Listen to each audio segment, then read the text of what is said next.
Okay, everybody. I'd like to call the Government Operations Committee for Monday, June 22nd, 2021. Tracy, can you call the roll, please? Yes. Payleitner? Here. Bongard? Here. Bancroft? Here. Petrilla? Here. Lencioni? Here. Wirball? Here. Besner? Here. Weber? Here. Thank you. We have 3 administrative items tonight. Are there any questions or comments on those? Okay, thank you. Okay, we have 1 item on unvis vote tonight. Can I have a motion and a second, please?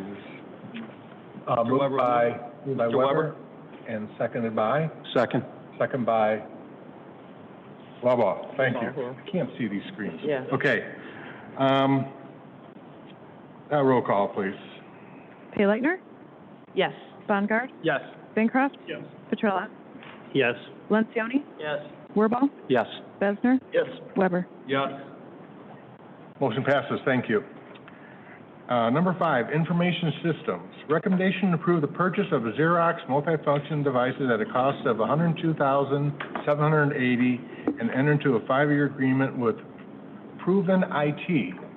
Good evening. Good evening, committee members. Agenda 5A, as Mr. Sakaitis mentioned, is the approval of the Xerox multifunction devices. And since it's my first time presenting in front of these committee members, new committee members, as a way of introduction, my name is Steve Weissar. I'm the network manager for the city. I'm here tonight representing a project team that was tasked with evaluating and replacing all copiers throughout the city. When we formed our team, we had 2 distinct goals. First was to consolidate and simplify the city's copier management, and the second goal was to standardize our copier manufacturer across all departments. To provide some context, as stated in the executive summary there, in our current state, the city utilizes 27 copiers throughout the city. That represents 4 different manufacturers and 4 different vendors, which, if you can imagine, can be sometimes very complex to manage and administer throughout the year. So with our team in place and our goals identified, we did release an RFP. We received 6 responses. After initial review, we elevated 3 of those vendors to the hands-on demonstration phase. Those vendors were Image Tech, Proven IT, and Gordon Fletch. During our hands-on demonstration, the suppliers provided demo units on site for a week's period of time in City Hall. That gave our city staff a chance to demo the units, get their hands on it, talk to the manufacturers, and more importantly, to provide evaluations on the units. So based on our selection criteria that we had laid out in the RFP, the final rankings came out to Proven IT as ranked number 1, followed by Gordon Fletch and then Image Tech. So with that information, staff is recommending to approve the purchase of the Xerox multifunction devices at a cost of $102,780 and to enter into a 5-year agreement with Proven IT. Any questions? Questions from the council? None? Move for approval. Second. Moved by Payleitner and second by Bancroft. Roll call, please. Payleitner? Yes. Bongard? Yes. Bancroft? Yes. Petrilla? Yes. Lencioni? Yes. Wirball? Yes. Besner? Yes. Weber? Yes. Thank you. Motion passes. Thank you. Okay, now we have Police Department, 6A, recommendation to approve a new massage license application for Growing Wellness located at 404 South 2nd Street, St. Charles, Illinois. Good evening, Chief. Thank you, Mr. Sakaitis. So this advanced forward from this evening's Liquor Control Commission with a 4-0 advancement. Alderman Stellato was absent. Just to remind the committee, I know we haven't had one of these in a long time, we license the location, not the therapist. So Kelly Dixon is here. She is a chiropractor who practices functional medicine and therapeutic massage. She is exempt from obtaining a massage license. However, she would like to proceed forward because she plans on hiring a massage therapist in the future. So Kelly's here to answer any questions. This is a location at 404 South 2nd Street. We vetted the location, Kelly's background, and I'd be happy to answer any questions that you might have. Questions from the council? Yes, Alderman Bailey. Hi, Chief, the license then will be held until a proper manager or massage therapist is put into place? Well, we had planned on issuing it immediately, just to put it in place. This is an appointment only. Really, she's exempt. If you look at our massage code, because she practices therapeutic massage and chiropractic, she doesn't need to obtain one. Okay. But she's getting it in advance of doing the hiring. So once Okay. again, we wouldn't vet the therapist per se. That's done by the state of Illinois with their massage licensure. But Kelly would be licensed from the city as far as the location on Second Okay, that was my question, who actually is licensed? Okay, Yes. thank you. Yep.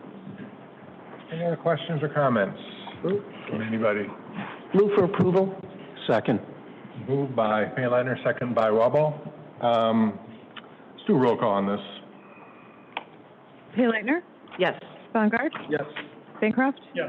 Petrola? Yes. Lencioni? Yes. Wirball? Yes. Besner? Yes. Weber? Yes. Motion passes, thank you. Item 5B, recommendation to approve a new Class F1 liquor license application for Magnolia Soap and Bath Company located at 1 Illinois Street, Suite 110, St. Charles, Illinois. Chairman, before we proceed, I want to let the record reflect I'm recusing myself for statutory reasons for the next two items pertaining to liquor licenses. Thank you, Mr. Thank you. Lencioni, appreciate it.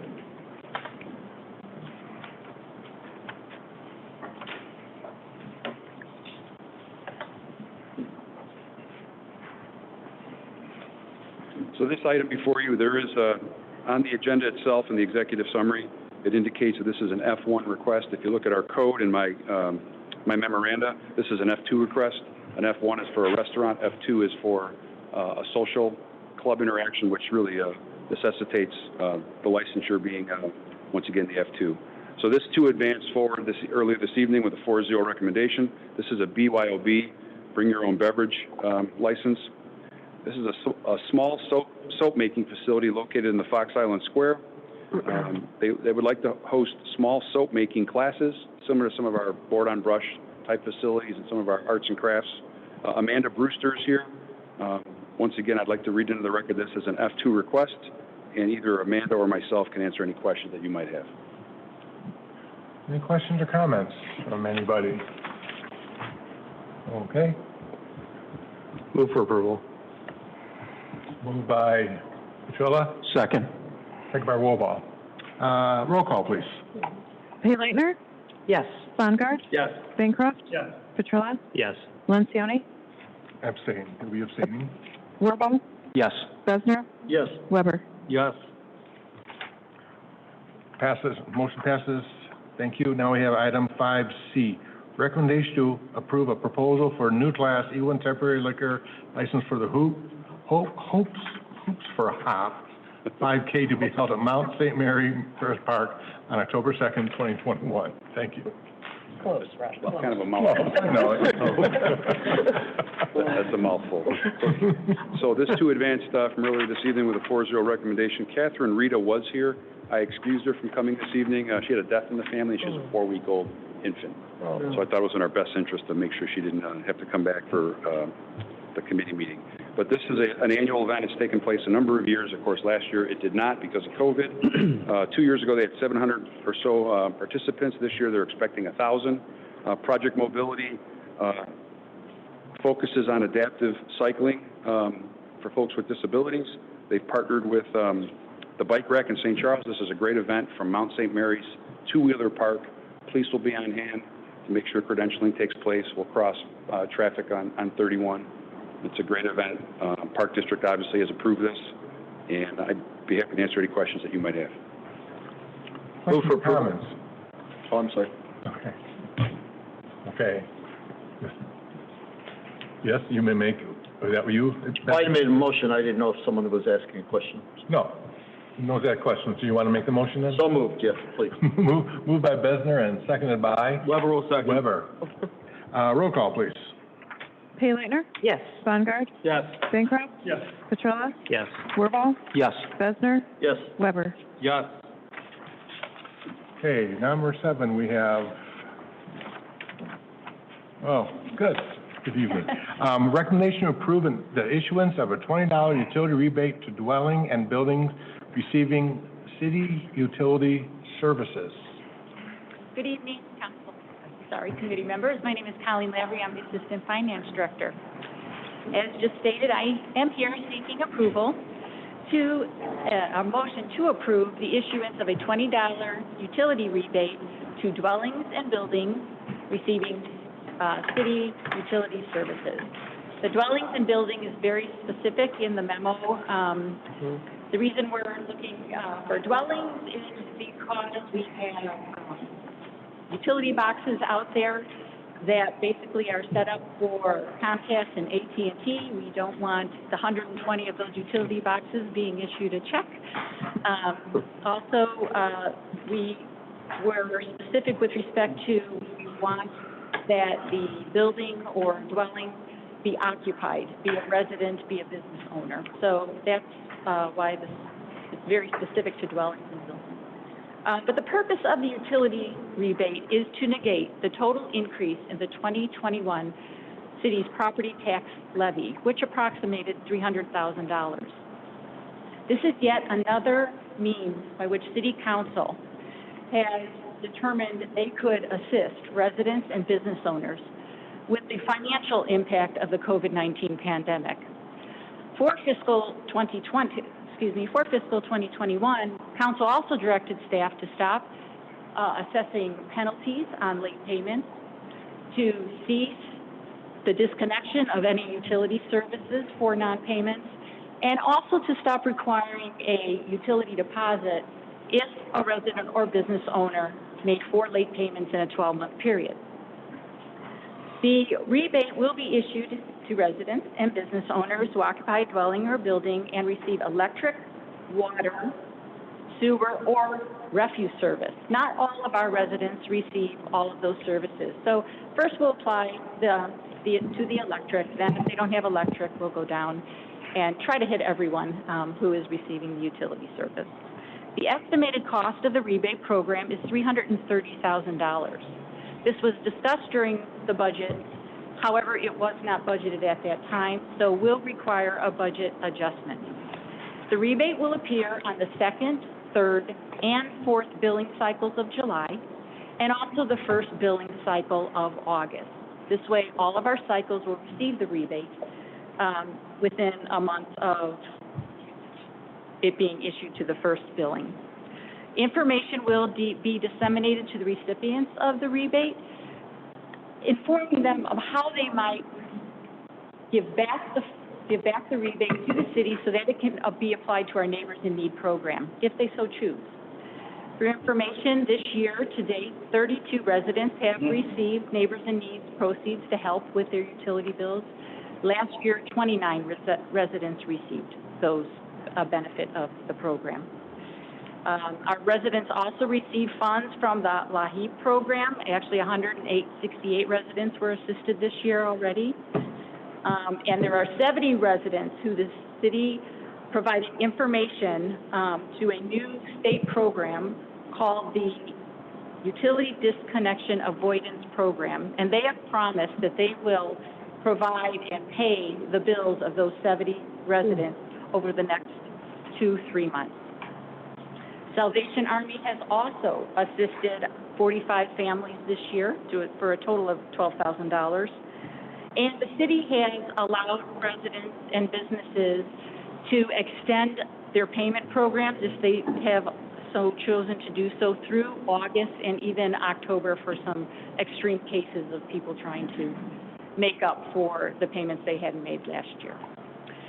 Are there any questions I can answer? Questions or comments from the committee? Yes, Alderman Petrella. I'm sure. Just wanted to, pardon me, offer a thanks to your team, of course, for making this happen. I know we've been talking about it since, I think it came up originally in February during our retreat. So it's a great value to, and a service to our residents. So thank you for closing the loop on this. So. Absolutely. Yes. Alderman Waba. If somebody wants to donate their $20, what is the process for them to do that? Because it said there will be instructions sent out, so how will that be done?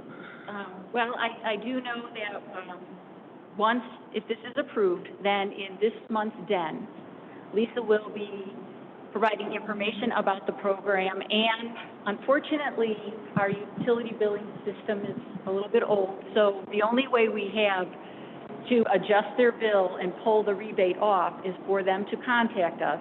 Then we will go into that bill, make an adjustment to pull the rebate off, and we will manually then transfer it to the neighborhood relief program. So we need to update our utility billing software. So, yeah, okay, all right, thank you. Okay. Yes, Alderman Taylor. The gentleman at the other end of the dais answered two of my questions. My third one is, you mentioned that because of the COVID situation, you had extended payment plans. Yes. Do we do that anyway or no? We do, but we Okay. don't extend it. We started we offered the payment plans while the pandemic was happening, all through last year. But then when the decision was made that we would start turning off accounts again for collection, we offered that up again. Okay. And normally we extend it for 2 months, but we at that point said 5 months would be the longest period. However, we did have some extreme cases, and we are allowing through the month of October. Okay. But normally it's 2 months. Okay, thank you. And the bottom line is, there's somebody they can talk to. Yes, and exactly, something else. Okay. exactly.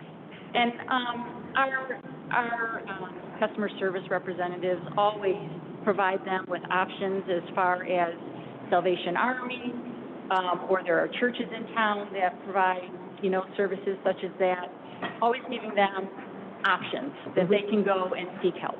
Okay, thank you. As a matter of fact, it was a Salvation Army board member that asked me, do we have a payment plan? Because in emergencies, sure, they will issue the checks, but some people just maybe need a little help in budgeting it until they get caught up. But Right. that service is offered, I can share.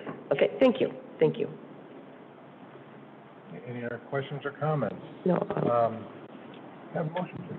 yes, Mr. Chairman, I recommend that we approve the issuance of a $20 utility rebate to dwellings and buildings receiving city utility services. Second. Moved by Payleitner, seconded by Second. Petrella. Roll call, please. Payleitner? Yes. Bongard? Yes. Bancroft? Yes. Petrella? Yes. Lencioni? Yes. Wirball? Yes. Besner? Yes. Weber? Yes. Next, we have item 7C. I do believe.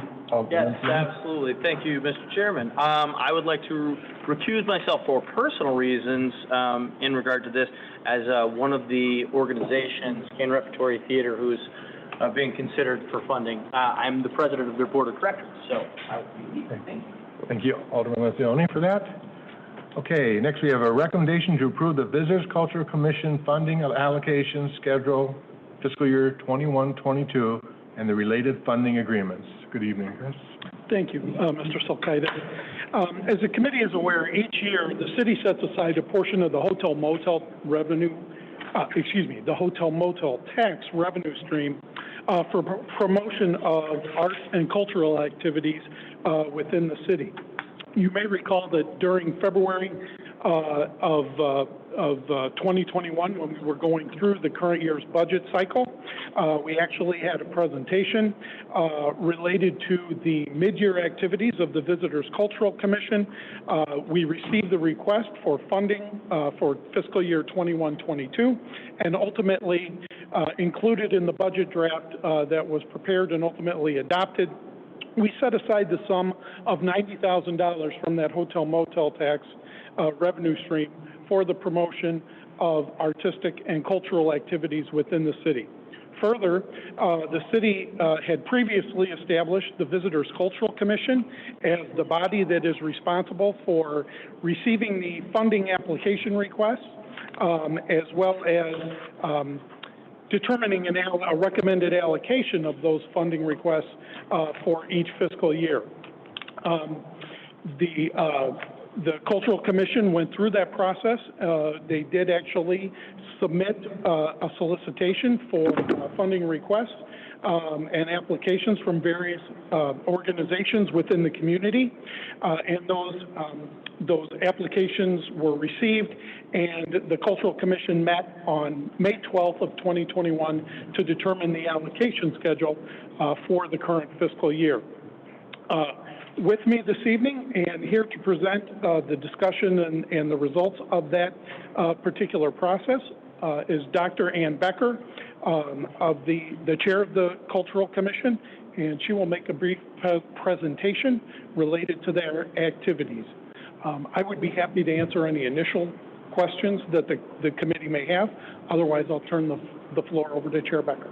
Any questions from the committee? Okay, thank you. Good evening, City Council. I'm Ann Becker, 1312 South 3rd Street in the beautiful 5th Ward.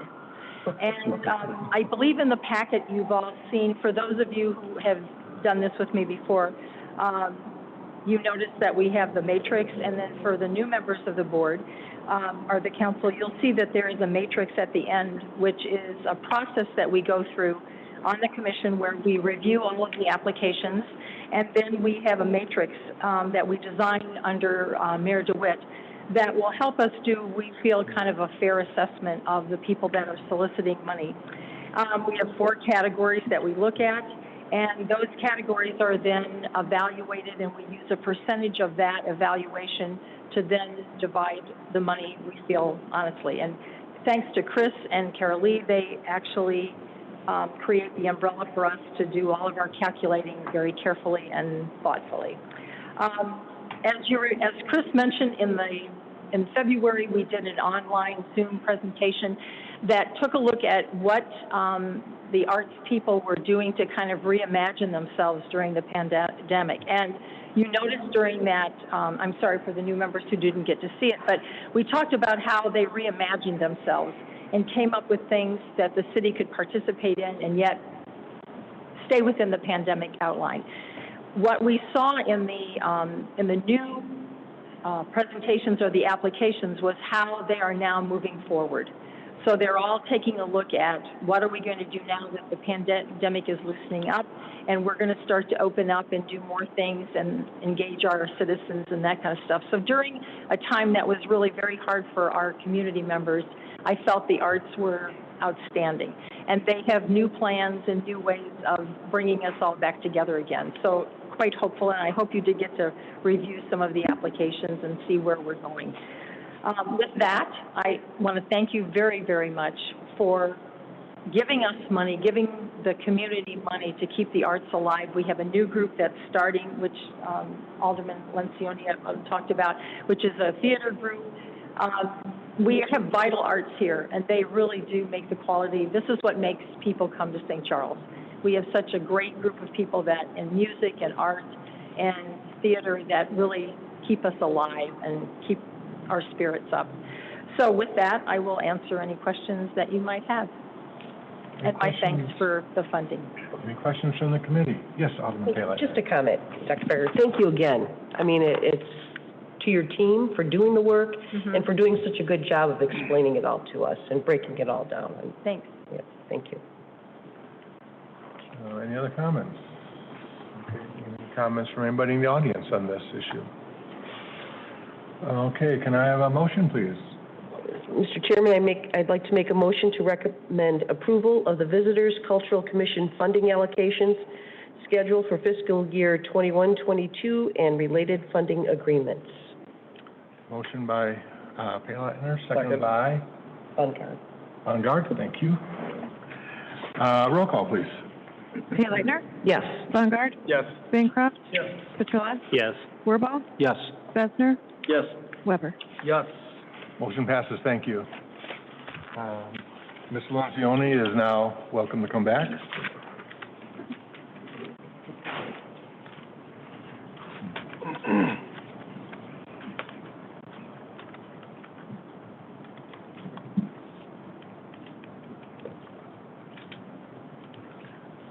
I'd like to make a note that Alderman Lencioni has returned. And now we have item 7D, a recommendation to approve the funding allocation request for St. Charles 708 Mental Health Board for fiscal year 2021-2022. Since 1986, the city has levied a forced tax for the purpose of supporting agencies which provide mental health services to the residents of the city of St. Charles. The city's 708 Mental Health Board handles all the administration of the process of reviewing applications, awarding the dollars, determining, you know, the purpose and what suits our residents, and basically determining what programs will the city get the biggest bang for their buck. So you have been given in your package a listing of all the awards for this year, for the fiscal 21-22. And the total amount being awarded is $611,615. Brian Travilla, he is the chair of the 708 Mental Health Board, is here to discuss, any questions you may have about the awards, any questions you may have about the process. So I'd like to introduce Brian.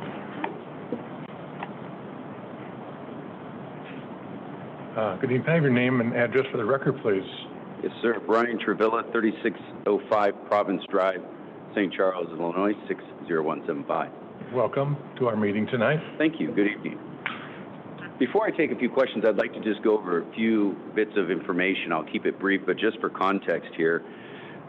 Starting with a little data, we did see a notable decrease in total number of residents served due to most likely the COVID and sheltering in place and pandemic, obviously. I do want to credit our agency leaders for exhibiting some extraordinary pivoting and creativity to offer services, in some cases virtually. They communicated, they made sure that they did what they needed to do for our residents, and they always went through me to ensure that that was good to go. But in regards to 2020, out of the approximately 33,000 residents, we only served 3,197, or 9.7% of our residents. And that's comparative to 2019, 5,936, or 8.81. So it's a notable decrease of about 2,800 residents. And we feel that that was mainly due to the lockdown. And so just a little bit of trend data from a macro stance, so as when we make our decisions. According to the August 14th, 2020 CDC Morbidity and Mortality Weekly Report, or the MMWR, approximately 41% of adults 18 and older reported adverse mental or behavioral health conditions. And there was a 10% increase in suicide for 18 plus. And then according to preliminary data from the MMWR reported on March 26, 2021 by the CDC, the depression and anxiety of people 18 and older increased from 36.4 to 41.5. And then finally, risk factors leading to child abuse, domestic violence have increased due to lockdown. According to the MMWR from the CDC dated December 11, 2020, risk factors leading to child abuse such as stress, school closures, loss of income, and social isolation have increased during the pandemic. And according to the Illinois Domestic Violence Hotline, they experienced a 16% increase in calls in 2020 compared to 2019. So as you can tell, the needs in our community are certainly still there. But I also want to thank the board, the 708 board, for working diligently, both virtually, that was new, and then in person. And I also want to thank our agencies for being so flexible in the meetings and communicating with us. And now I'll answer any questions you may have. Any questions? Okay. Starts off, I'd like to say thank you. I am a member of the Mental Health Board, so I'd like to thank our group. If you want to introduce the people who are here tonight. We have Cheryl Dens here, and Ron Quidell from the 708 board, and Alderman Sokaitis. Yes, thank you. I'd like to say we have a tough job to do. Every year we get a lot more requests for money than we have available, and it's listening to the presentations, makes you think we could always use more money, but yeah, our request this year were just over $880,000 and compared to the $611,000 we're recommending for approval. And also, there are 6 representatives here from the agencies, correct? Are there any questions for our 6 representatives here from the agencies? Okay, well, it's good. Okay, any questions? Yes, Alderman Peeler. Mr. Travilla, would you mind introducing who's here, if nothing else, please? Yep, sure will. Appreciate your attendance, so. give you a little shout out. Yeah, thank All you. right, we got to do a shout out. Lord Baker from the Association of Individual and Development, AID, thank you. Chief Keegan, St. Charles Police Department. Deb Howe, Ecker Center. Sue King, Lazarus House. Marty Piper and Nate Lantham from Lighthouse Recovery Group, Season. Michelle Brunlin and Laura Foss from Tri-City. Thank you. You bet. Thank you. Any other questions? Yes, Alderman Patel. I would like to make a motion for approval. Okay, motion by Petrella and seconded by Lencioni. Any other questions or comments? Okay, roll call, please. Pay Lightner? Yes. Bongar? Yes. Bancroft? Yes. Petrella? Yes. Lencioni? Yes. Wirball? Yes. Besser? Yes. Weber? Yes. Thank you. Motion passes. Thank you Thank you. for presenting tonight. Okay, that was the last item agenda. Any questions or concerns from the committee, from the audience, staff? Okay, can I have a motion to adjourn? So moved. Moved by, Lencioni, seconded by? Second. Wirball? All those in favor?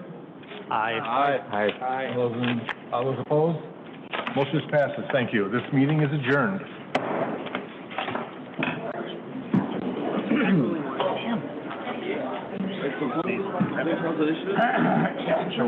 No, we were just discussing, a little bit more on, no,